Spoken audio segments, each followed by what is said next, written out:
Welcome to Suburban Warrior, the podcast that will impact, inspire, and empower you to transform your mindset and become the badass warrior that you are. I'm your host and fellow warrior, Crissy Piper, former clinician and corporate marketing exec turned multi-passionate entrepreneur, performance and life coach, and mom to 4 not-so-little warriors. Each week, I will bring you honest conversations with inspiring guests to share their stories of resilience, optimism, success, and simple yet effective strategies so that you transform your thoughts and change your behavior to get the results you want in your life. You will be empowered to take action, warrior up, and believe in you. Let's do this. Hey guys, today it's just me. I wanted to come on and do a special episode because of everything that we are experiencing in this crazy, crazy time. And I know for myself, I have been pretty much on lockdown with my family for, well, by the time this comes out, it'll be over a week now. And we are adapting to a new normal. We have had no school, well, online school, I should say. The kids aren't obviously leaving for school. My husband has been working from home. I am working from home. And, each day we are just adjusting to this new reality. While each day more and more news comes out, we're learning something new about this virus that is sweeping the globe. And, more and more businesses shut down each day. I'm in, outside of Philadelphia and Pennsylvania. And for us, we have a lot of communities that are shut down. I mean, literally townships are shutting down, parks, businesses are shut down. And, panic is setting in for some, and I which is understandable.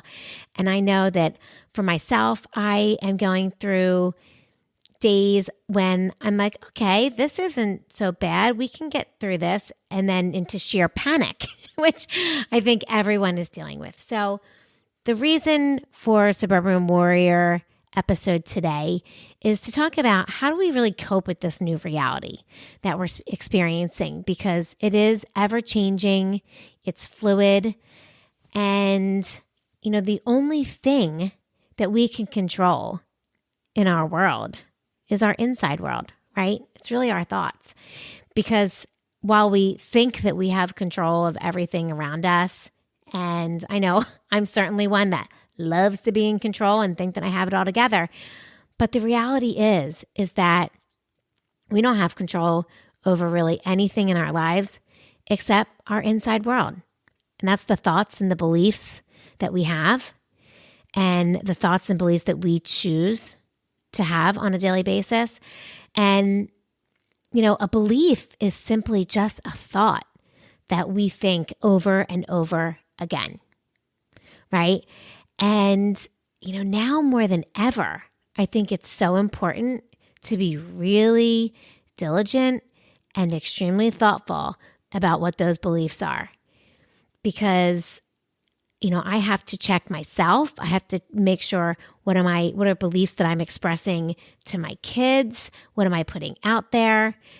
Because if we allow it, the thoughts and beliefs that we have can truly be a runaway train in our heads. I can go from 1 minute of feeling completely fine and everything's okay to literally spiraling out of control within 30 seconds and have like a false reality created in my head that is happening that, is definitely not real. So I'm trying to be careful personally about what I'm exposing myself to at this time. And I'm not just talking physically. Obviously, my family and I, and pretty much everyone I know around me in my world, is being very diligent about putting themselves at risk and putting others at risk, and following the guidelines to stay as isolated as possible and do what we need to do to contain the spread of this virus. That means, not going to the grocery store during, early times when it's open for the elderly, only going out when we need to, not hanging out with friends. I mean, it is hard. It is hurting every single one of us. And while we know our friends are healthy, that doesn't matter because it's not about what we want right now. It's about doing what we need to do for the good of every single person on this earth, really. We have to do our part. And apparently that part is staying home. So obviously physically, we're doing what we need to do. But I'm talking about more what you're exposing yourself to mentally, right? Because what are you exposing yourself and to your family to on a daily basis? That's really important. Because if you're watching an endless news cycle, or if you have the TV on in the background and CNN and all these other news networks are that's all that's on is coronavirus. If you have that on an endless news cycle, or if you are constantly scrolling social media, if you click on every article that gets posted, like every notification that pops up on your phone. There was a couple of days when I was doing that. And let me tell you, I've never felt so horrible in my life. So I had to stop just reading the articles. But all day, this information is at our fingertips. So we have to take control of what we're putting into our minds and how we're going to control that flow of information. Because I can tell you right now, if you are allowing yourself to be exposed to this constantly, you're putting yourself in a constant state of panic, right? I mean, I know for myself, for the first couple of days, I was really going back and forth between doing a good job of not really watching the news, not exposing myself to an overload of information. And then for about 2 days, I just got into it, right? Like we all do. Like what's happening? What is going on? What's going to happen to our schools, our world, our country, our businesses? And I got into it. And I have to tell you, it's like my heart rate increased. My blood pressure spiked through the roof. I became short of breath. I mean, over and over, I could feel it. I could just feel fear and panic rising in my body and knowing that it was so bad for me. So this is what happens to all of us, right? I don't believe that I am in any isolation. Well, I am in isolation, but I'm not isolated in feeling this way. So, a lot of people wonder, do physical sensations in your body, can they arise from your thoughts? And yes, absolutely they can. Because at the most basic level, it's our body's stress response, right? This response is really, it just demonstrates that there's an intimate connection between our mind and our body. And so if we want to control how we feel, we have to start controlling what we're thinking about, right? Because, you all know fight or flight response, right? And that's usually a response to a real trigger, but your body can also see a perceived threat. And, what that's called is that's like an alarm. It's called an alarm reaction that your body has. And it's what your first step that your body does in dealing with something that your mind tells you is dangerous. And if your body is acting this way for an extended period of time, what it does is it activates all these different branches within your brain and all these different areas of your brain and branches within your nervous system, the sympathetic nervous system, right? Your hypothalamus, your pituitary glands, and all of these areas are releasing hormones like adrenaline and cortisol, all to prepare your body to fight or run away. And if we stay in this constant state of stress or constant state of panic, this is what over time will cause us to feel sick, even if we're not really sick. And it also will put us into a state of exhaustion. If you are like literally falling into your bed at night right now wondering why, because you're not really doing as much as you normally do, it's most likely because your body is in a stress response, which we all are, right? We all are. It's hard to avoid it. but I just want to share with you some things that I think will help, what I like to call steps to divert or disrupt those stressful thoughts that can cause chronic stress and symptoms of chronic stress in our lives right now. So, what can we do? Well, every day is a new adventure for us, right? I mean, I think there are, new things coming out every single day, and it's hard to not look at it or inform ourselves. So, of course, you want to stay in the know. But this is going to continue probably for a significant period of time. So we need to really monitor how much input we need. So the first thing I'm going to suggest for these mindset disruptors is don't pick up your phone first thing in the morning. I'm telling you, it's a habit that you have if you do it, and you have to break it. Habits aren't easy to break, but this one you should really try, because if you pick up your phone first thing in the morning and the first thing that you're doing is feeding your mind, your refreshed mind, body, and soul with stressful news, the rest of your day is going to pretty much continue to be the same. So do yourself a favor and don't pick up your phone the first thing in the morning. Give yourself time, even if it's 10 minutes or 30 minutes. I would recommend the 30 to give yourself time to create a morning routine that does not involve looking at your phone. So you could do things like wake up, create a practice of gratitude. I know the very first thing I do when I wake up every morning is state the first 3 things that I'm most grateful for in my life before my feet even hit the floor. So that's the first thing I do instead of grabbing for my phone. So just a suggestion. The other thing that some other morning routines that you could do is, hey, grab a cup of coffee and read or listen to a podcast. There's so many awesome podcasts besides just Suburban Warrior. No, there's so many great podcasts for us to all listen to and fill our minds with positivity, learn something new. I mean, everyone says this is a great time in life if you wanted to learn about something new or try something new. Well, guess what? There's a podcast on it. So it can even help you figure out how to do something new. Learn a new trade or figure out a new hobby that you've been waiting to learn for so long. Now's the time. So you could read for 30 minutes, listen to a podcast.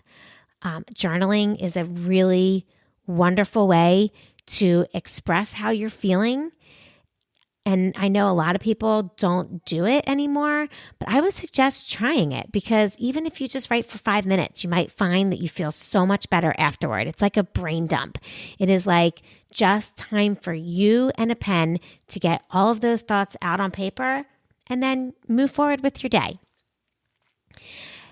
So those are just some suggestions that I would recommend for your morning routine. Other than that, some other mindset disruptors that I would like you to try throughout your day, right? Sprinkle them throughout your day so that when you start feeling that stress response coming about, you can literally take a step back and lean on one of these things to do. My first is going to say is physical activity. Now, if you are somewhere where it's nice out right now, sun is shining, get outside, go for a walk, listen to the birds, hear the wind. It really is such an awesome sensation when you're able to do something just as simple as that. Paying attention, hearing nature, being one with nature, doing that. So getting outside, going for a walk. Any other physical activity that you can do, I will say, so my kids and I have been on YouTube. There are so many great exercise videos out there that whatever you like to do, we've been doing them. They're like 10-minute videos that you can do in short little time blocks so that you can then keep going about your day. But it's like a burst of energy. And instead of when you're bored, turning on the news or scrolling social media, work out for 10 minutes. It feels great. I know a lot of local businesses, fitness studios, yoga studios are all offering online options. So support your small businesses and do that. Log in, check it out, and give yourself the gift of some physical activity. Boy, does it help with your mind for sure. The other mindset disruptor that I have been loving is doing something good, right? Right now is a tough time for a lot of people, whether it's those who are in need of meals because school has closed down and the children have, they no longer have the option for school meals, or local businesses that might be shutting down, people that are getting laid off. I'm sure every single one of us out there knows someone who is affected by this in a way that we could help them, even if it's just by reaching out to them and saying, I'm here for you, right? It doesn't always have to be monetary.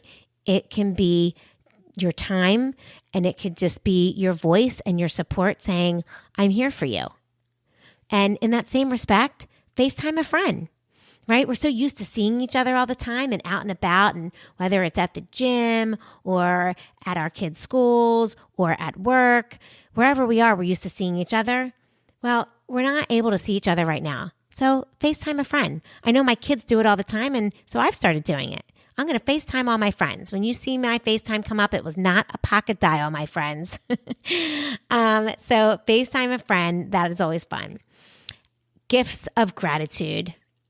I know that this is said over and over again, but it's said because it's true. Gratitude literally boosts your immune system. We now more than ever have to be grateful for everything that we have in this life and be there to support those who may be going through tough times and don't have everything that we have. So I think a great mindset disruptor is being grateful in the moment and also being there to help our neighbor. And my last suggestion is to be present, right? Just really trying to live in the moment, because worry is just using your imagination to create something you don't want. And I know I have been doing a lot of worrying lately, as I know everyone is. But I keep reminding myself that all of this worry is not serving me. It is not serving me physically, mentally. It is not serving my family. It is not serving my friends. So why am I creating something in my imagination that I don't want to happen? The only thing I can control is how I'm thinking right now, which will affect how I'm feeling right now, which will affect how I act right now. So be present. Try to stay present when you get into those spiraling out of control, runaway train thoughts. Try to just bring yourself back, be present, and be grateful. And please, please, please always remember to ask for help. Help is out there if you need it. We are all here to support each other. Us moms, us family, us friends. Everyone wants to help. If you need help and you need to share your feelings with someone, please talk about it. You can always reach out to me on CrissyPifer.com. You can find me at Suburban Warrior on Instagram. And you can join our Facebook community at Suburban Warrior, which is a group of like-minded individuals all there to help support each other in a positive way to empower you to live your life with passion, purpose, and personal power. So thanks so much for joining this podcast today. I'll be back next week with another interview. And as always, stay safe, stay healthy, warrior up, and believe in you.